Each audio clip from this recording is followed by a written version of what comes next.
Bom dia, amigos da Sala 57. Quero desejar a você uma ótima terça-feira, dia de preparação para o nosso jejum de hoje, de amanhã, aliás, né?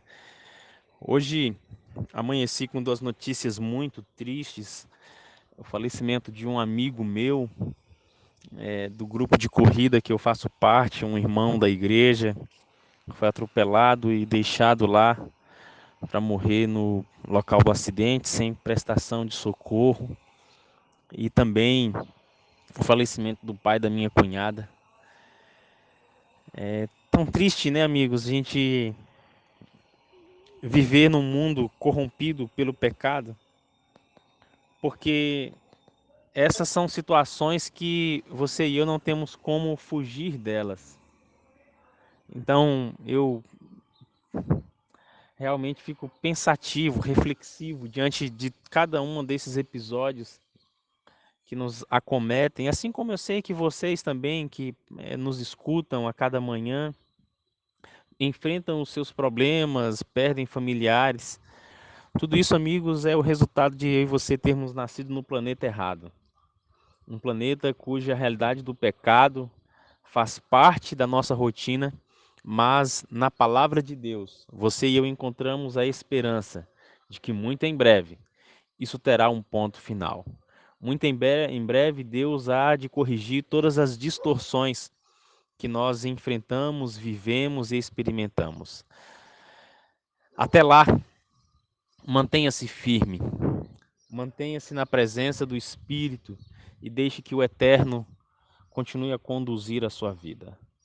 Quero refletir com você no capítulo 25 do livro de 2 Crônicas, onde nós temos a, a história do rei Amazias. Né? Ele, durante o seu reinado, fez o que era reto aos olhos do Senhor, mas não de todo o coração. Ele conduz o povo em certo momento a se permanecer firme a Deus, mas no final da sua vida ele acaba, desculpa, ele acaba se voltando para a idolatria, acaba abandonando os caminhos de Deus e em determinado momento da sua vida em que ele ainda era leal e temente a Deus, ele decide montar uma guerra, né, pelejar contra os inimigos. E assim ele faz uma aliança com Israel, de forma que 100.000 homens de guerra são mandados para ele, ao preço de 100 ciclos, 100 talentos de prata. E quando ele está juntando esse exército com o seu, para poderem guerrear, acontece que o Espírito do Senhor se apossa de um dos homens de Deus, e então ele vai e fala para o rei Amazias não fazer aquela aliança, porque o Senhor tinha poder para ajudar e para fazer cair. Então eles colocam diante do Senhor aquela situação e a fala do profeta, né, do homem de Deus, era que Deus não se agradava de Israel a ponto de fazer essa aliança com Judá. Se ele fosse com a aliança, Deus permitiria que o inimigo vencesse. Se eles separassem aquela aliança, não fossem com os benjamitas, Deus daria a vitória.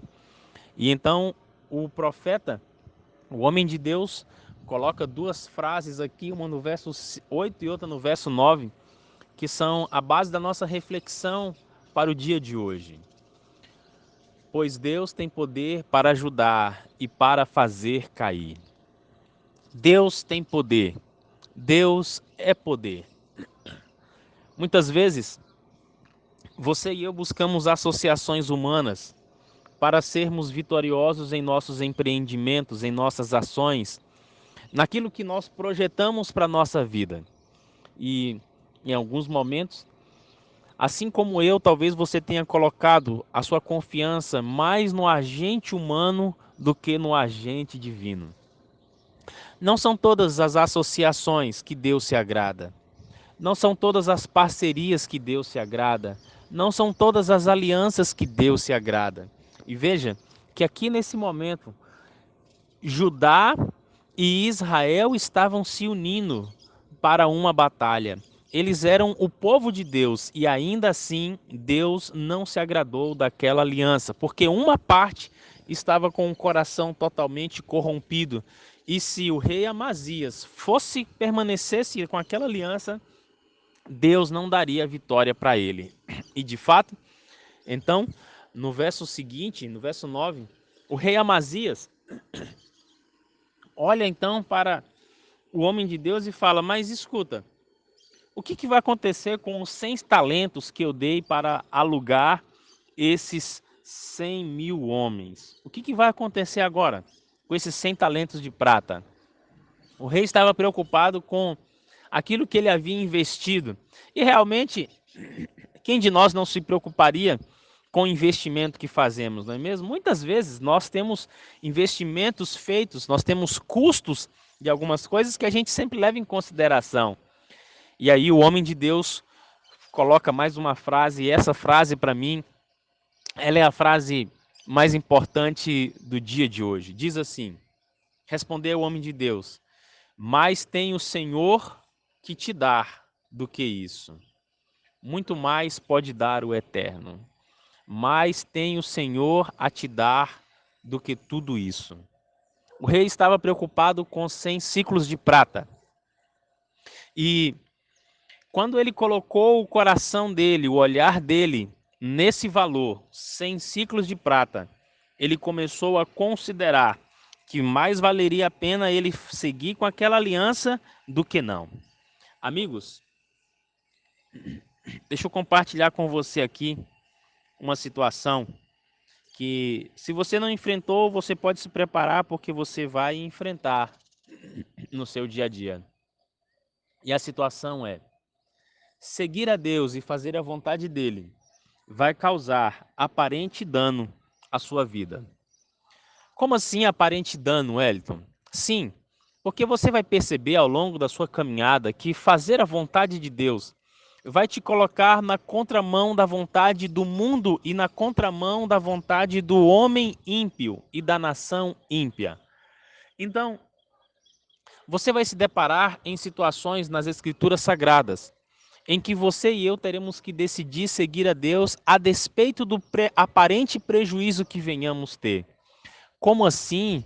Eu vou abandonar o meu emprego para não trabalhar aos sábados, porque na palavra de Deus pede isso? Sim, mas tem Deus a dar do que isso. Espera aí, o que eu ganho em ser honesto no meu casamento? Mais Deus tem a dar do que isso. O que eu ganho em ser íntegro? O que eu ganho em ser humilde? O que eu ganho em ser obediente?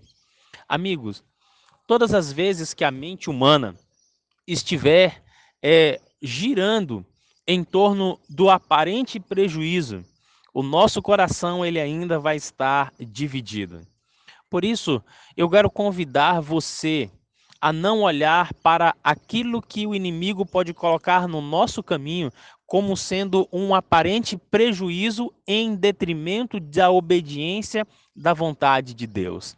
Lembre, o rei Amazias estava com o coração em 100 talentos de prata e esqueceu tudo aquilo que o Eterno poderia dar para ele. E eu quero que você levante os olhos e enxergue além do que essa vida pode oferecer. Há poucos instantes falei da perda de 2 entes queridos meus, pessoas próximas a mim. Quando você e eu limitamos a nossa vida, a nossa existência, somente a isso aqui, você e eu nos tornamos pessoas infelizes.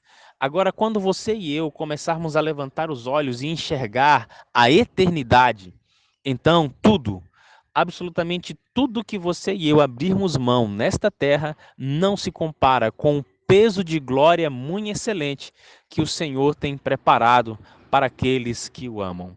Então, diante das aparentes seduções, diante daquilo que você vai tomar como prejuízo, eu quero que você olhe para aquilo que Deus tem prometido para você.